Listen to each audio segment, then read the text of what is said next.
कल की मंदिर के लिए इन्हें पिछली सरकारों से लंबी लड़ाई लड़नी पड़ी, कोर्ट के चक्कर भी लगाने पड़े।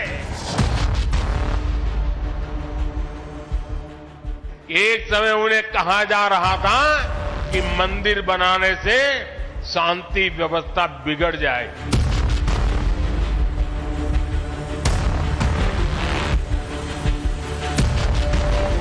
आज भारत के जो मुसलमान हैं,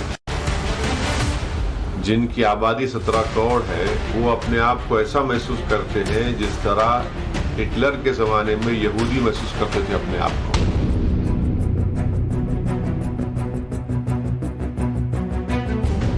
अगर तुम 6 दिसंबर को भूल जाओगे तो खुदा ना खास्ता तुम्हारी जिंदगी में फिर 6 दिसंबर ना हो जाए।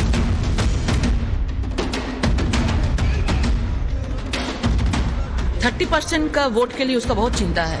500 टका में 500 रुपीज 1000 रुपीज में महिला को सम्मान बिक जाते हैं पश्चिम बंगाल में। ऐसा हालत बना दिया महिला।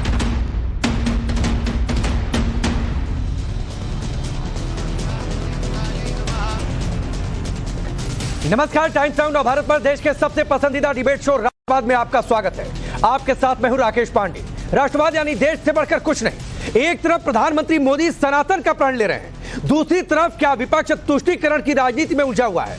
सवाल यह भी है कि क्या सचमुच बंगाल में ममता बनर्जी वोट बैंक के लिए 30% वोट बैंक के लिए जो आरोप लग रहे हैं मुगलिया शासन ला रहे हैं, जैसा बीजेपी आरोप लगा रही है। सवाल यह भी है कि क्या अखिलेश और राहुल का याराना टूट की कगार पर है। प्रधानमंत्री मोदी ने आज कल्की धाम के मंदिर का शिलान्यास किया। संभल में कल्की धाम का मंदिर बन रहा है जो 5 साल में बनकर तैयार होगा।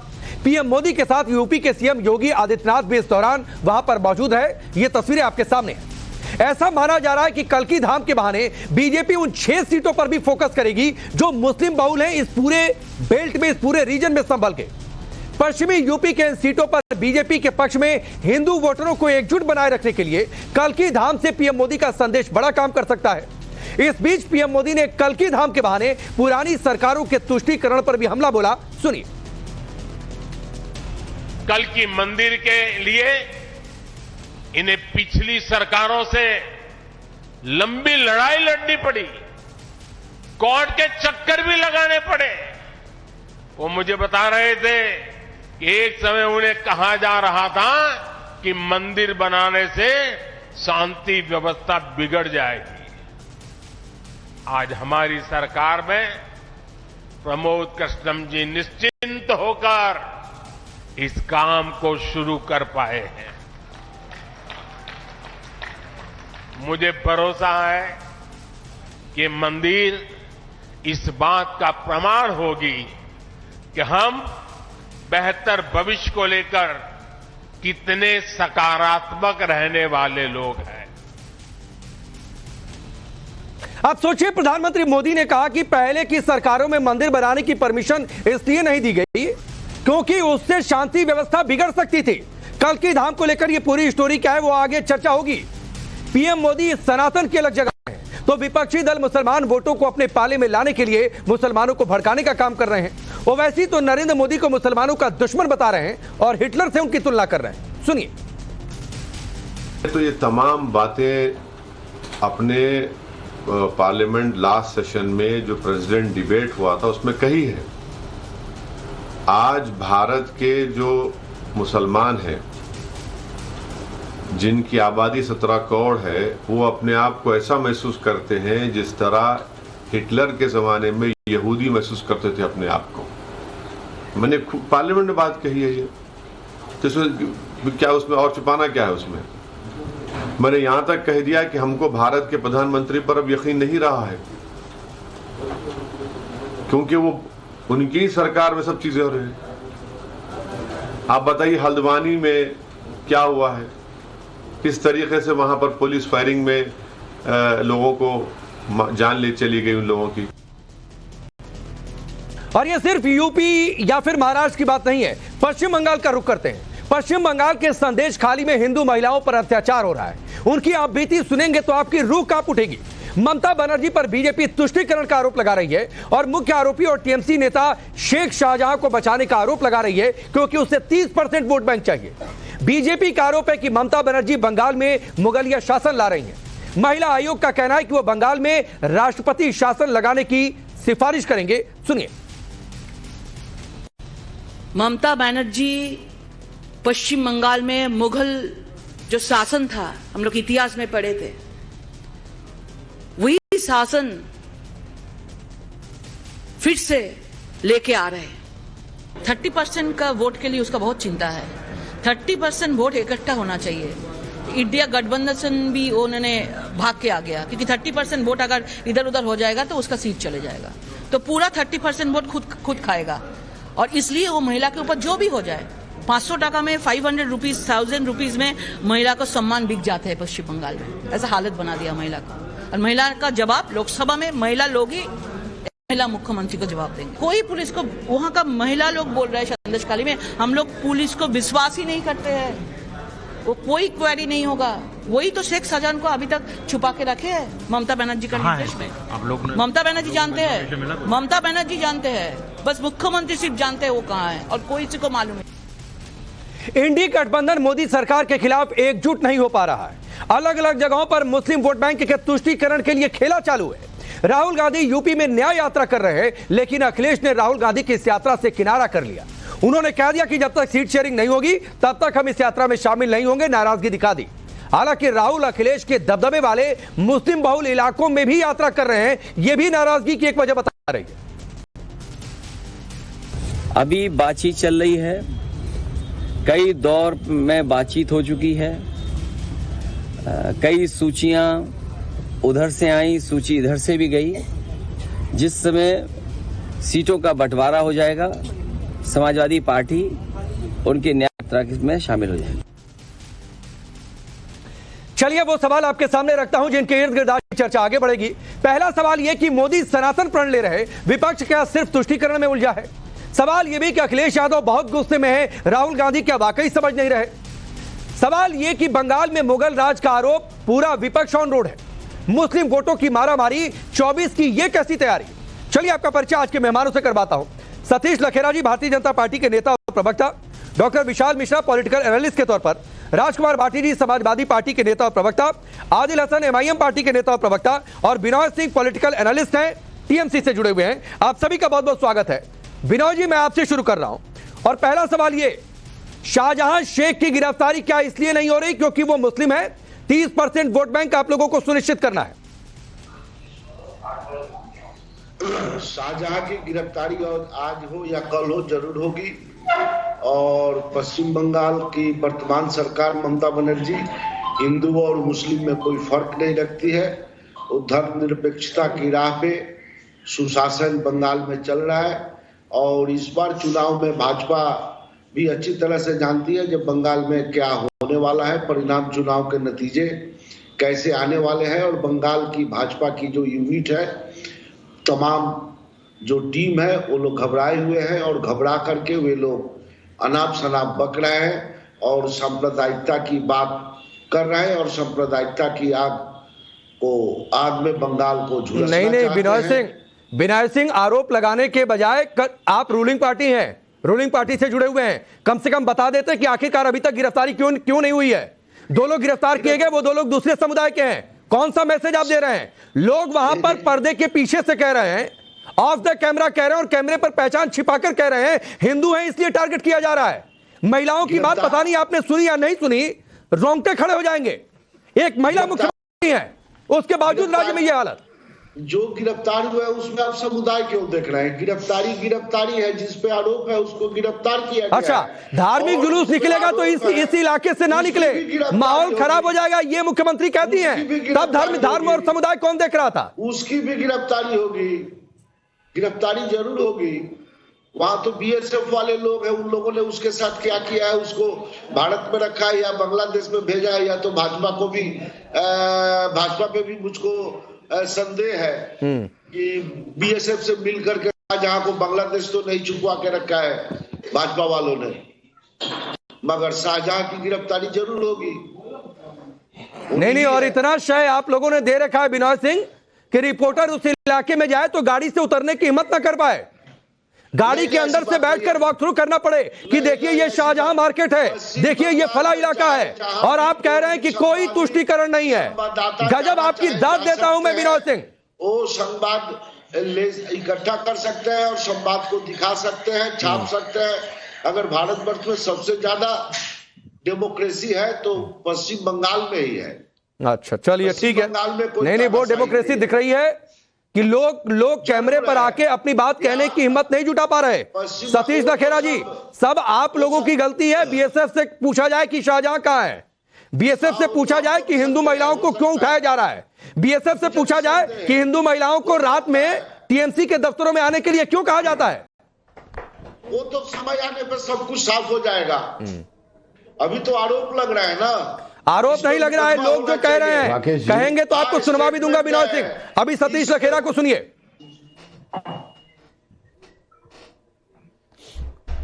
राकेश जी, लंबे समय से पश्चिम बंगाल पूरे वोट बैंक की एक फैक्ट्री बन चुका है, एक प्रयोगशाला बन चुका है। और हमारे जितने भी टीएमसी के प्रवक्ता आते हैं वो पार्थो चटर्जी के नोटों के पहाड़ होते हैं, उसे मासूम बता देते हैं। जब अभिषेक बनर्जी के मामले आते हैं तब उसे मासूम बता देते हैं। रोहिंग्या की इतनी बड़ी समस्या पूरे देश में जो हो गई है उसके साथ ये खड़े हो जाते हैं। एनआरसी सीएए के खिलाफ हो जाते हैं।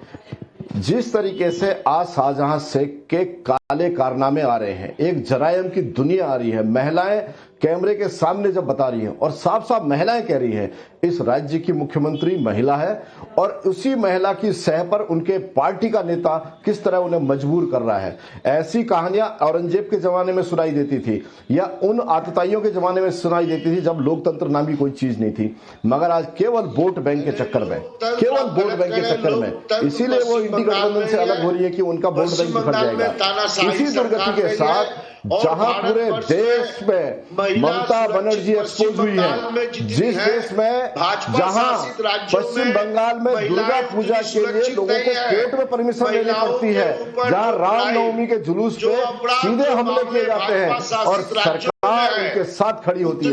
ममता बनर्जी आरएसएस के गुंडे बोलकर भाजपा के माइंडसेट को और मान सम्मान के साथ है। हिंदुओं को जितनी गाली ममता बनर्जी ने दी है, हिंदू परिषदों का विरोध किया है, हिंदू धर्म का विरोध किया है और जिस तरह सनातन का विरोध किया है वो पूरा देश जानता है। मगर लोकसभा चुनाव का लोग इंतजार कर रहे हैं। पश्चिम बंगाल की महिलाएं, पश्चिम बंगाल की महिलाएं दीदी को जवाब देंगी, इंतजार कीजिए कुछ दिन का। अच्छा ठीक है, मैं आता हूं सतीश जी, आपके पास भी आता हूं। और Vinod Singh, BJP ruled state पर जाने से पहले कम से कम अपने आईने में देख लेते कि आपके राज्य में मुख्यमंत्री खुद एक महिला है। वहां पर महिलाओं का बयान है कि घर से बाहर नहीं निकल पाते, आधी रात को टीएमसी के दफ्तर में अगर नहीं जाते हैं तो हमारे पति बेटे को उठा ले जाएंगे, हिंदू होने की सजा मिल रही है। तो कम से कम उन महिलाओं का बयान सुन लीजिए, संदेश खाली उठकर चले जाइए अगर आपके अंदर थोड़ा सा भी ईमान बचा हो तो। ठीक है, चलिए ठीक है। भाटी जी, राहुल गांधी से सीट वाला मामला फाइनल क्यों नहीं हो पा रहा? क्योंकि शायद वो आप लोगों के इक्वेशन पर चल रहे हैं। मुस्लिम बहुल इलाकों में उनको लग रहा है कि पहले अपना इक्वेशन ठीक कर लें। और दूसरी बात है कि बंगाल में जो हो रहा है, अगर कोई बीजेपी रूल्ड स्टेट रहता तो अब तक बहुत हाय तौबा मची होती सर, आप लोगों की ओर से भी बयान आए होते, लेकिन यहां पर खामोशी है। तुष्टीकरण यहां पर भी दिखाई दे रहा है। नहीं, आपने राकेश जी 2 सवाल पूछे। पहले सवाल का जवाब तो कांग्रेस ही दे सकती है, कांग्रेस ही बताएं। ये तो हम तो 6 महीने से कह रहे हैं कि बहुत पहले सीट स्प्लिटिंग का मसला हल हो जाना चाहिए था कि सीटों पे बात हो जाए, तय हो जाए किसको किस सीट पर लड़ना। चुनाव सिर पे है बिल्कुल। हमारी पार्टी की पूरी तैयारी है। अगर वो और डिले करेंगे तो हमने कैंडिडेट घोषित करने शुरू कर दिए हैं। 11 कैंडिडेट आज भी घोषित किए हैं। हमारी पूरी 80 सीटों पर लड़ने की तैयारी है। कांग्रेस क्यों देरी कर रही है, इसका जवाब कांग्रेस दे सकती है। अब मैं आता हूं इस पर पश्चिम बंगाल वाले मसले पे। उत्तर प्रदेश में अभी 1 सप्ताह पहले समीक्षा अधिकारी का एग्जाम था, उसका पेपर आउट हो गया। पूरे प्रदेश में हल्ला मचा हुआ है। अभी शनिवार और इतवार में पुलिस की भर्ती का एग्जाम था, उसका पेपर आउट हो गया। जो टीचर भर्ती के जिनके साथ अन्याय हुआ, ओबीसी के लड़के और लड़कियां 2 साल से लखनऊ में प्रदर्शन कर रहे हैं। उन पर दर्जनों बार लाठियां चलाई जा चुकी हैं, उन्हें जेल भेजा जा चुका है, मुकदमे कायम किए गए हैं, कई ने सुसाइड कर लिया है।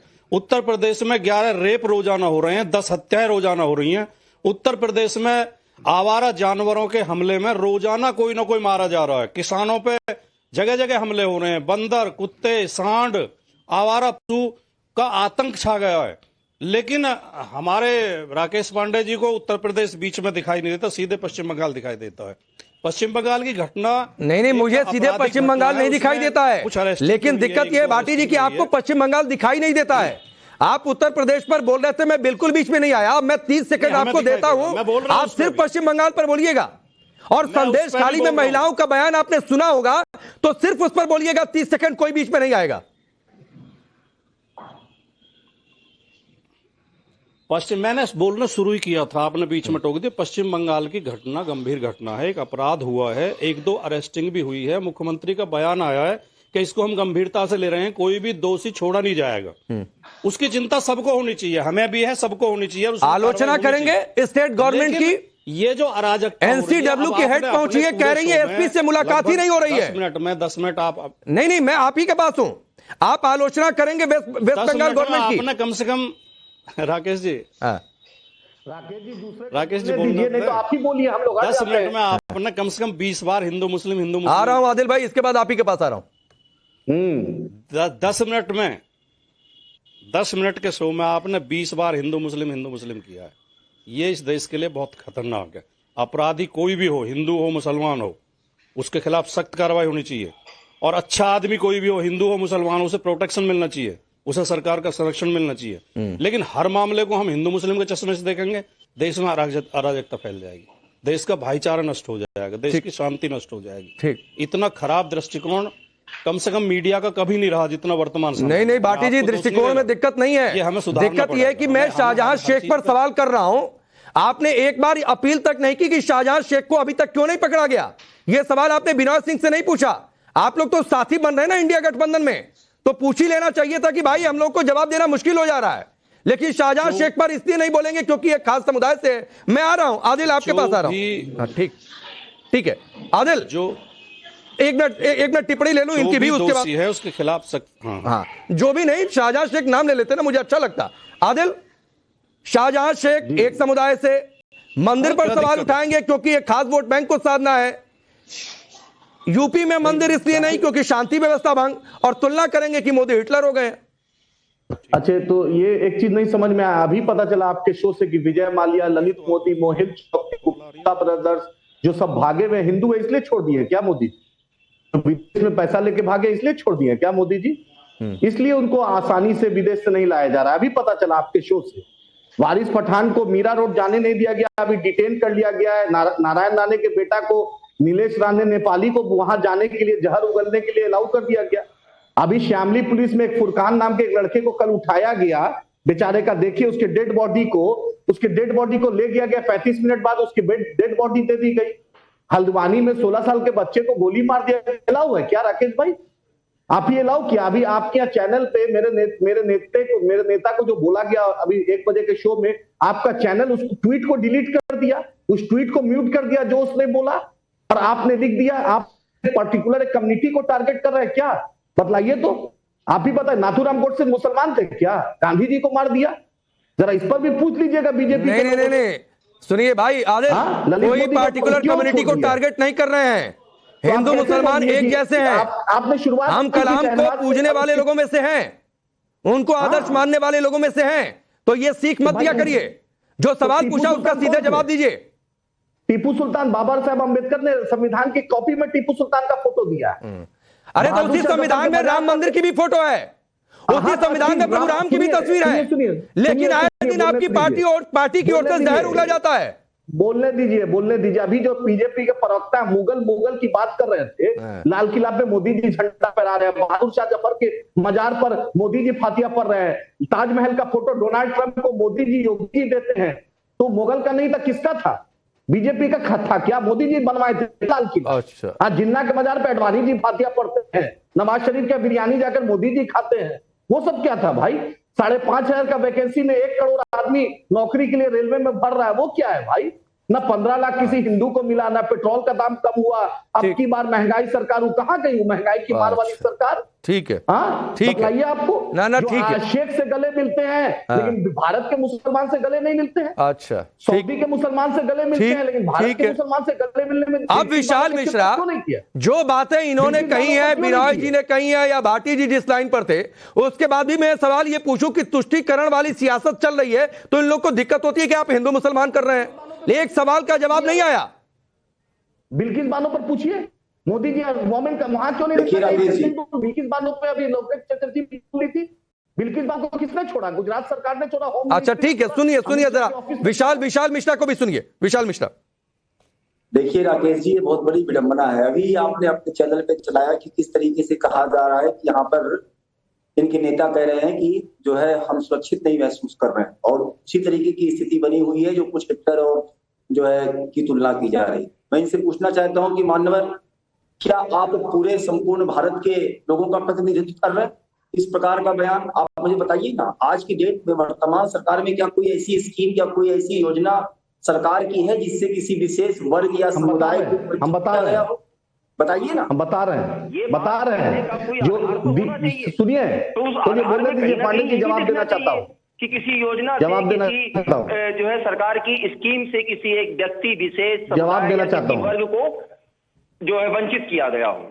मेरे ख्याल से जवाब देना चाहता नहीं है, ये केवल एक विक्टिमहुड दिखाने का एक तरीका है कि ये अच्छा जावेद पांडे जी जवाब बोल लेने दीजिए, जवाब दे दीजिएगा। और दूसरी बात मैं पूछ रहा हूँ कि यहाँ पर ये जो इंडिया अलायंस के गठबंधन के लोग बैठे हुए हैं, मैं इनसे पूछना चाहता हूँ कि क्यों जब उत्तर प्रदेश की आप बात करने लगे तो मैं इन्हीं से पूछना चाहता हूँ अपने मानवर समाजवादी पार्टी के प्रवक्ता से कि उत्तर प्रदेश में 2017 के पहले की स्थिति क्या हुआ करती थी, आज उत्तर प्रदेश में क्राइम का रेट क्या है?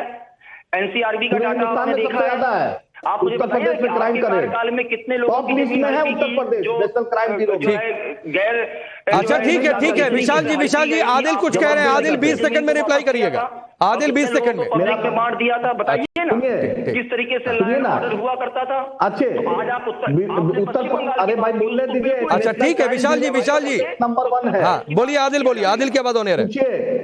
सुनिए, नेशनल क्राइम ब्यूरो में उत्तर प्रदेश का देख लीजिए क्राइम रेट क्या है। और जो आप बोलते हैं नीतीश जी विधानसभा में बोले थे निकाल देंगे डाल देंगे, स्मृति ईरानी बोली थी, फिर नीतीश जी को कैसे गले लगा लिए? महिलाओं का सम्मान हो गया क्या? उसके बाद मोदी जी गले लगा लिए तो माफ हो गया क्या? नारायण नार्गे का बेटा कमलनाथ को भ्रष्टाचार खत्म हो गया क्या? जब उत्तर प्रदेश बनने की तरफ अग्रसर है, उत्तर प्रदेश बन गया है, शुरू कर देंगे। तथ्यों पर बात करिए ना हम। अच्छा वारिस पठान को क्यों डिटेन किया गया? 2017 में उत्तर प्रदेश बेरोजगारी की दर क्यों डिटेन किया गया? 2017 में चलिए ठीक है। अच्छा पूछिए, सुनिए 2017 में Uttar Pradesh ease of doing जो है बिजनेस में कहां पर स्टैंड करता था, कहां पर स्टैंड कर रहा है मालूम है? चाहते हैं पूछिए मिश्रा जी। ठीक है, नहीं चलिए आदिल आपकी ये बात, आदिल आपके बाद सतीश जी दोबारा आपके पास नहीं आ पा रहा हूं। सुनिए थोड़ा सा समय कम है, आदिल बिनॉय जी और भाटी जी चले गए, वरना सवाल का अगर आप जवाब दे देते तो जनता बेहतर तरीके से समझ जाती। अरे भाई तुष्टीकरण वाले लाइन पर एक लाइन आप लोगों में से किसी ने नहीं बोला। चलिए बहुत बहुत शुक्रिया आप लोगों का।